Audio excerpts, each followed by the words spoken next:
Thanks to Natalie for the suggestion for this video, and sorry it's so overdue. On many adventurous journeys through the realms of Eorzea and beyond, a myriad of monsters and beasts can be found, some friendly and some not. Today, let's talk about the Ashkin and some of the more odd yet unsettling creatures that count themselves as such.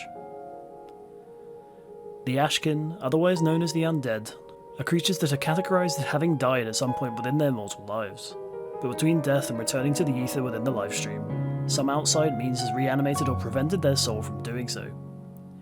Being not alive but not dead, Ashkin cannot die in the traditional sense, and due to the souls being prevented from entering the lifestream, eventually warp and mutate to form horrible and dangerous forms, often becoming aggressive to those in the living world. Even though the direct origins of Ashkin are widely unknown, the world is unfortunately filled with a vast amount of them, especially in those areas where death holds sway. As there are so many, we'll talk about the various subcategories of Ashkin, where they can be mostly found, and examine some of the more significant ones that have had impact on a more major scale. Ashkin can be split into over 30 different known variations, with similar appearances across each type within them. As it would take a very long time to discuss each and every species, here's a quick rundown and example of each type. The Banshee, a squid-like Ashkin with glowing red eyes. The Boot, small blob-like creatures covered in symbols that use their sprouting hands to strangle their victims. The Bicephalic Corse, a two-headed Etin-like creature with a skeletal torso. The Chochin, a unique lantern-like spirit known for playing tricks on nighttime wanderers, though some believe that their form relates to the monks from Shoujo Temple, and the spirits merely wish to protect their masters. The Dreamer, the remains of a Ronkan or cultist priest that attempted to achieve immortality through ritual sacrifice. The Fell Knight, a reanimated soldier in a suit of armour with various weapons. The Geshenpest, a beast with scythe-like arms and two pairs of eyes, the pair on the belly rumoured to reflect the deepest fears of those who look into them. The Ghost, floating and glowing creatures of various colours, most classically known by many as those whose life work was incomplete when they perished. The Giant Corse, similar to the Bicephalic Corse, however with only one head instead of two. The Gravekeeper, a physically powerful creature, using its coffin-shaped arms to crush its foes.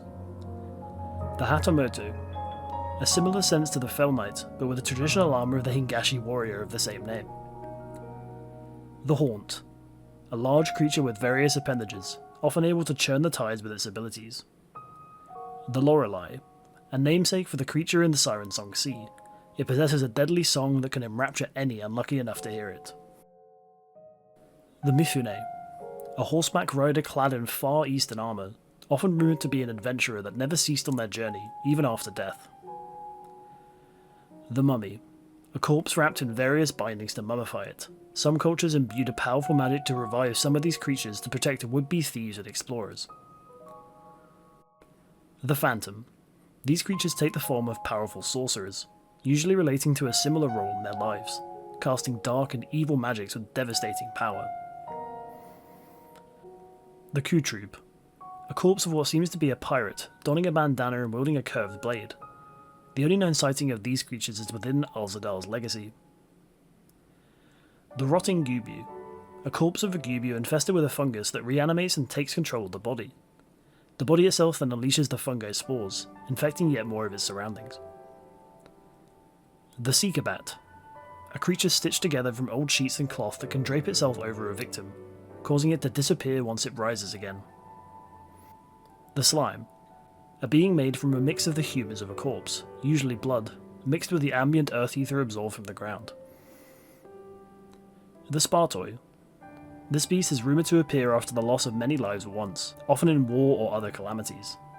The culmination of broken souls is said to give it the deadly form, with several sharp claws.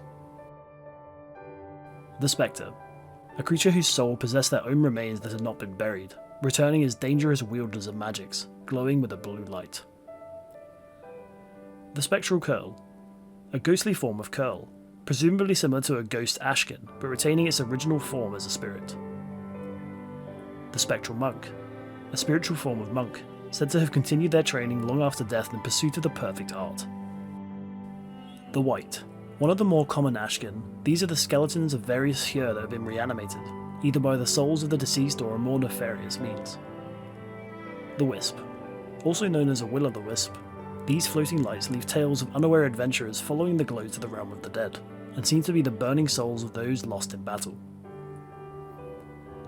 The Wraith. A floating form of cloak or vestment whose inner lining glows with a bright gleam.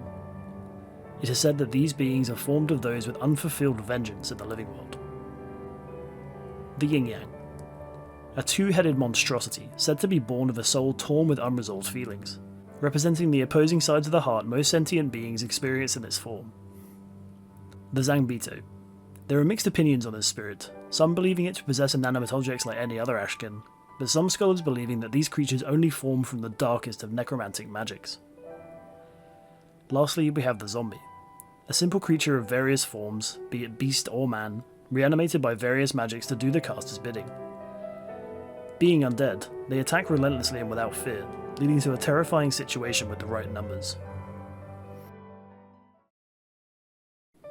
As expected due to the nature of the Ashkin, many can often be found in places rife with battle and death, with some in places known for various dark magics. The Palace of the Dead are the most egregious example of this, its labyrinthine halls haunted with all sorts of undead adventurers, wandering spirits and malformed beasts that lurk in the depths. Even the man responsible for the Ashkin, Nibeth Oddelord, became an Ashkin himself after death, using his powers as a lich to resurrect others from death in his experiments. Additionally, the woman once known as Edda Pureheart can be found some way into the palace's floors, turned undead and using necromancy in the hopes of returning her beloved Avir to her side from his untimely death. Another area more plagued by Ashkin are the ongoing battlefields within the Boshan Southern Front and Zadnor. As an area torn by war with the Empire, the errant souls from the deceased gather together to create many undead of great and small, with some causing great trouble for the forces of Bozja. The sorts of names often heard across the battlefield include the Spartoi, the clawed Ashkin formed from many broken souls, Chelevnik, a behemoth forcefully resurrected by combat drugs and enraged as a result, and on one occasion the unfortunately reanimated forms of Dianbu and Hernes, two former Imperial soldiers fighting against the resistance on the battlefield. Although not omnipresent like the previous two areas, many Ashkin make their appearance during the night within the forbidden lands of Eureka, many being more deadly than the regular foes surrounding them. Two of the more outstanding ones include Taksim, a giant coarse Ashkin that once lived as a voracious researcher, determined even in death to obtain various tomes and articles.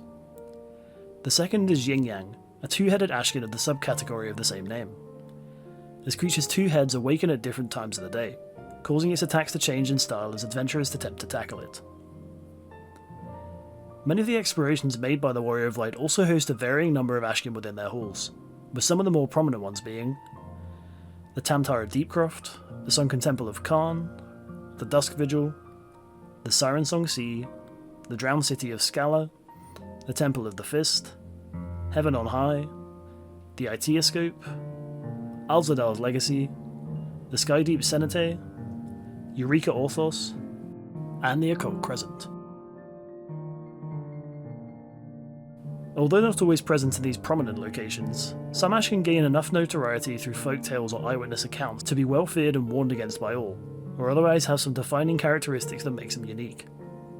Firstly, from the areas listed above, many of the stronger Ashkin remain in the deepest chambers of the relevant place. The Lorelei haunts the Siren Song Sea, even being responsible for the namesake of the area thanks to its alluring song causing shipwrecks all along the rocky coast. Sir Helmeric, who was once a guard within the Dusk Vigil, still remains stationed there, his corpse shambling around and imbued with dark magics, presumably having perished from the harsh condition changes after the Seventh Umbral Calamity.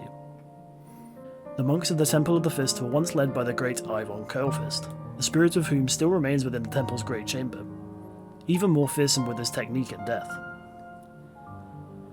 Although not prominent in Ashkin like some of the other areas, the halls of Pharos Sirius and the tunnels of the Sildine subterrane each hold a prominent member of the undead. The corrupted corpse of Simon the Unsinkable, a sailor and the brother of Diamanda, who awaits his return to shore to this day, resides within a lower chamber of the Pharos Sirius lighthouse. Within the Sildine subterrane, the shadowcaster Zeles Gar retains his Amalja form, able to cast deadly fire magics even after his demise, proving a difficult obstacle for any attempting to explore the tunnels. With the Ashkin that gain notoriety through rumour and the occasional sighting, some unsurprisingly become prime targets for those interested in hunt marks. Several Ashkin fit this description, but two of the most dangerous include Ixtab and the creature known as Kerr. The former was said to once be a devout priestess.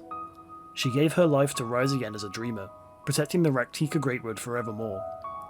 For thousands of years she warded off intruders, and even now can be seen wherever a sufficient threat to the Ronkan lands has been established. Kerr, meanwhile, is a horrifying wraith that feeds upon the souls of the dead, often hunting the living for the rest of their days. It is said that if a sighting of the red rags of the Shrouds of Kerr happens after a battle, one should be aware of their surroundings or face its wrath.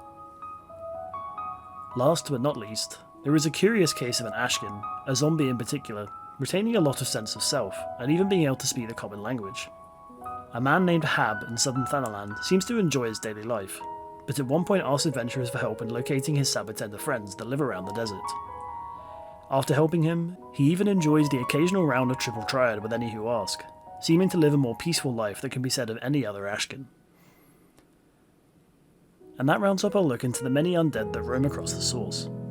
Although some seem not as harmful as others, it can be an eerie feeling entering a place suddenly rife with Ashkin, leaving a thought of what might have taken place there to have so many souls take form into monsters. Thank you so much for watching this video. Again, thanks to Natalie for the suggestion, and if you have a lore topic you'd like to see covered, leave a comment and I can try and look into your ideas. In any case, take care wherever you are, and I hope you have a good day.